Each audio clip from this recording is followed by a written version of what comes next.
Assalamualaikum warahmatullahi wabarakatuh. Dengan saya Ibu Novi, kita akan mempelajari tentang konsep dasar patofisiologi. Belajar dulu tentang siklus sel. Mungkin ada yang sudah paham? Nah, siklus sel itu seperti kehidupan sel. Ya, seperti manusia layaknya dari bayi sampai lansia. Ya, nah, sel bisa membentuk siklus kehidupan karena sel tersebut akan membelah, kemudian terlahir sel yang baru.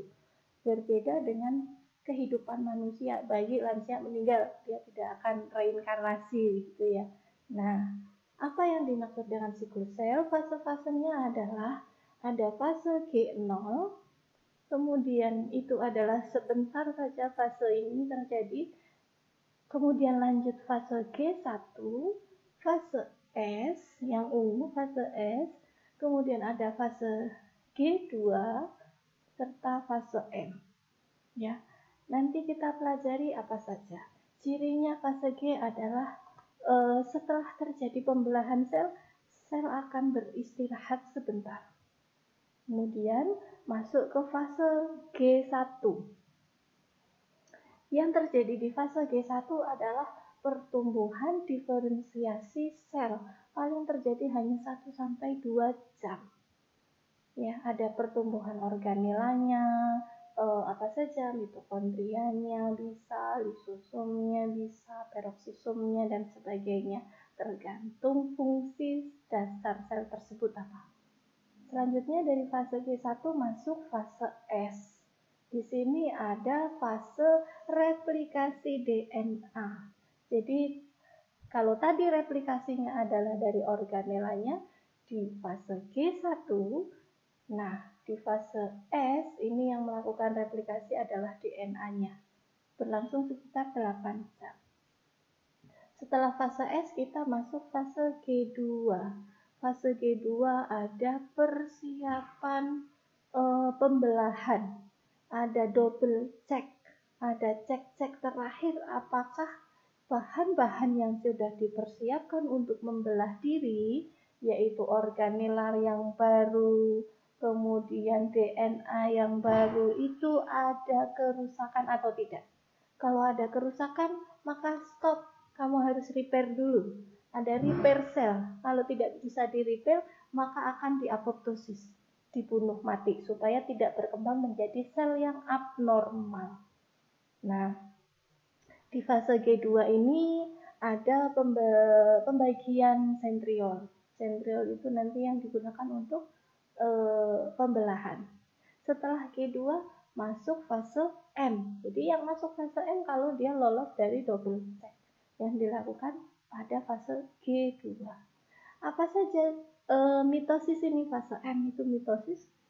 Pertama dia pembelahan inti, baru setelahnya pembelahan sitoplasma.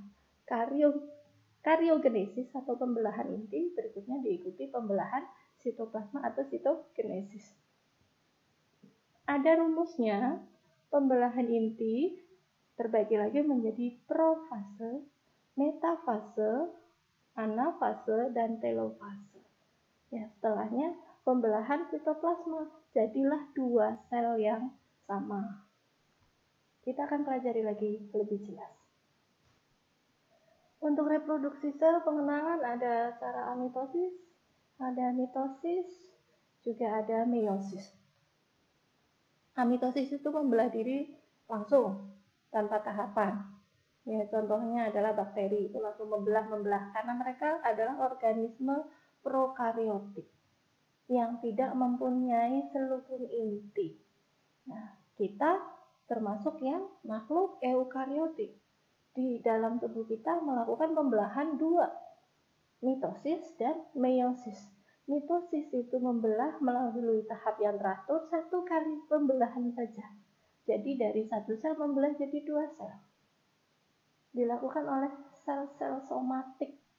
Sel somatik seluruh tubuh kita kecuali sel ovum pada wanita, kecuali sel sperma pada laki-laki. Yang lainnya dari itu selain ovum dan sperma membelah secara mitosis.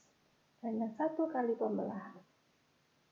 Nah, kalau meiosis ini adalah pembelahan reduksi. Reduksi artinya mengurangi. Ya, dilakukan oleh ovum dan sperma. 2 kali pembelahan. Jadi mitosis, seperti mitosis 2 kali. Prosesnya pengurangan reduksi jumlah kromosom. Manusia mempunyai per kromosom itu 23 ya. Totalnya 46 kita punya. Jadi kalau buat pasangan berarti 23. Ovum dan sperma hanya mempunyai kromosom 23 buah saja. Sedangkan sel somatik mempunyai 46 kromosom. Jadi reduksi.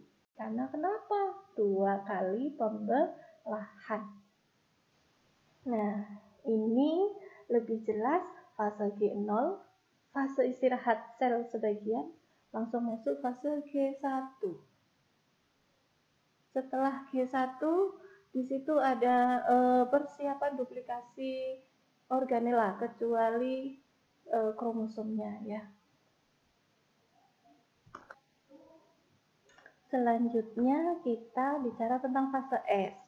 Fase S yaitu duplikasi kromosom. Kalau di fase G saya tekankan kromosom tidak diduplikasi. Yang diduplikasi adalah organela di dalam sel. Nah, fase S adalah duplikasi kromosom. Ya. Setelah fase S selesai, masuk ke fase G2. Fase G2 ada double check. Apakah melihat ada error, ada kesalahan yang harus di-repair atau tidak. Kalau masih bisa di-repair, diperbaiki. Kalau kesalahan kromosomnya terlalu besar, yang terlalu banyak delesi, misal delesi 1 blok, maka akan susah di repair. Sel tersebut tidak akan jadi membelah diri. Dia akan melakukan apoptosis. Setelah lulus dari double check fase G2, maka masuk ke fase M, yaitu fase pembelahan, fase mitosis.